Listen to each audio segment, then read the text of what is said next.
অতএব মৃত্যুর এই চেহারা হলো কালো বিকট মূর্তি।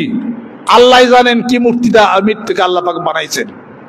মৃত্যু এমন ভয়ঙ্কর, পিতা পুত্রের বিচ্ছেদ হয়ে যায় জন্মের মতো, স্বামী স্ত্রীর বিচ্ছেদ হয়ে যায় জন্মের মতো, বন্ধু বান্ধবের বিচ্ছেদ হয়ে যায় জন্মের মতো, অপরিচিত জন হয়ে যায়, মানুষ কান্নাকাটি শুরু করে। আল্লাহ পাক বলেন, ফেরেশতারা তোমরা দেখতে চাও? তখন আল্লাহ পাক বলেন, এই মৃত্যু তুমি তোমার আপন সুরতে দাঁড়িয়ে যাও। মৃত্যু তখন আপন সুরতে দাঁড়িয়ে গেল। ফেরেশতারা মৃত্যুর সেই সুরত দেখে 50,000 বছর পর্যন্ত বেহুশ হয়ে অজ্ঞান হয়ে পড়েছে।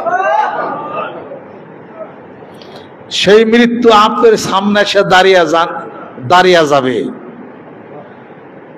আর জানটাকে কবজ করে নিয়ে যাওয়া হবে। কেমন সুরতটা তার! আল্লাহ পাক বলে, আমার কোনো খাস বান্দা যদি হয় তখন এমন আসানের সাথেই তার মৃত্যুটা হবে যে আমার বান্দা বুঝবেই না। এই প্রাপ্যতা কার জন্যে? উম্মতে মুহাম্মদীর জন্য। যেরকম সুবহানাল্লাহ, উম্মতে মুহাম্মদীর জন্য।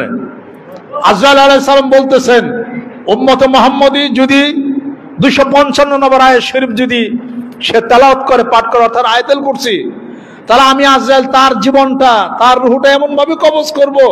একটা বাচ্চা শিশু ক্ষুধার জন্য কান্নাকাটি পারে, মা তাকে দৌড় দেওয়া যায়, কোলের মধ্যে বসে তাকে বুকের দুধ দেয়, কতটুকু কষ্ট পায়? এতটুকু কষ্ট সে পাবে যদি আয়াতুল কুরসি পড়ে। আয়াতুল কুরসি মুখস্থ আছে কার কার? আল্লাহু আকবার। যাদের নাই মেহেরবানি করে মুখস্থ করবেন, হাত নামান। আয়াতুল কুরসির আমল করেন, শয়তান থেকে হেফাজত হবেন, কোন মানুষ আপনি খুন করতে পারবে না, এবং ওই দিন অনাহারে থাকবে না। এবং আয়াতুল কুরসির আমল করেন, প্রত্যেক নামাজের শেষে পড়েন, ওই দিন মৃত্যু হলে কোনো হিসাব নাই, জান্নাতে যাবেন। যেরকম সুবহানাল্লাহ। আয়াতুল কুরসির আমল করেন, এমন ভাবে জানটা কবজ হয়ে যাবে, বুঝবেন না। যেরকম সুবহানাল্লাহ। আয়াতুল কুরসি আমল করেন না বাজার যা গপ্প করবেন, দোকানে যায় কোন কোন ব্যক্তি চা খাবেন পার গপ্প করবেন। সাবধান, পীরের সাথে ওয়াদা খেলাপ করবেন না। আপনাকে ধরার মতো ধরছি। আর ব্যাংকে লোন উঠে সুদ করবেন, হ্যাঁ, কবরে যাবেন আর নাস্তিকরা খাবেন পোলা ম্যাগো দিয়ে ঠেকা পড়ছে। এইটা লন্ডনে যান মিয়া, দেখাইছি, নিজের কাম নিজে করে, পোলা চাকরি করে, কেউ কইরা খায় না, নিজেরা কাজ করে খা। ওখানে বাঙালিকে পাঠানোর ট্রেনিং দেওয়ার জন্য 6 মাস করে।